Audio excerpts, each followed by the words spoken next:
एगो बहन अपना भाई के राखी बांधे खातिर तरफै छै त की कहै छै अहाँ सब सुनी गाना के भाव में।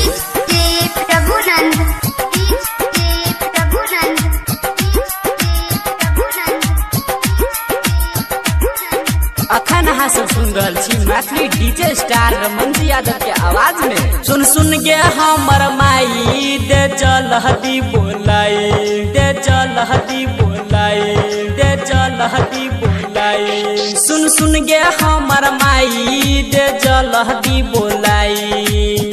केहना के होतई हमर भाई गे, राखी के दिना सुना होतई कहलाई। कहिया गे तय हमर भाई गे, माई गे राखी के दिना सुना होतई कहलाई।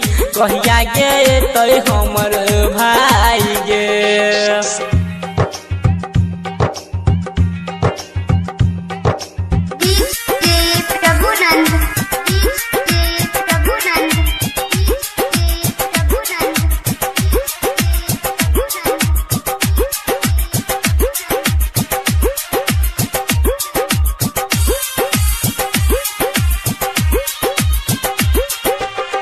भाई बहन के नाता छई बर महान गे, भइये में बसे माई हमरो परान गे, हमरो परान गे माई गे।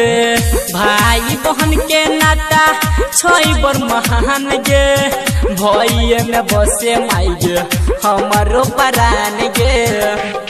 सुन सुन गे मैया मोरी कहै छी कल जोड़ी, एतने तू कदे उपकार गे। राखी के दिना सुना होतई कलाई।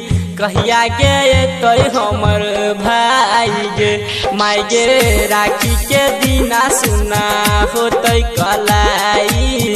कहिया गे तय हमर भाई गे, माई गे।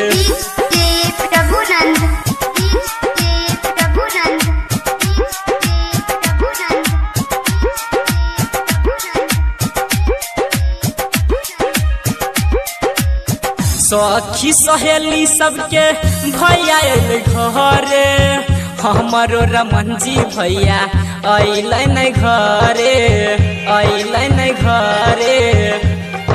सुन न सखी सहेली सबके भैया अइल घरे, हमारो किसान भैया अइल नहीं घरे।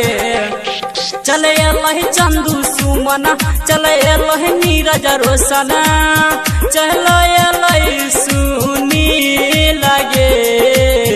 राखी के दिना सुना होतई कलाई। कहिया तई हमर भाई गे, माई गे राखी के दिना सुना होतई कलाई। कहिया तई हमर भाई गे। सुन सुन गे हमर माई जल्दी से दे बोलाई।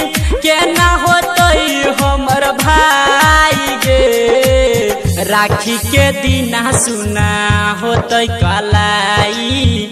कहिया तई हमर भाई गे, माई गे भरल जाय छै हमरा अखिया में पानी।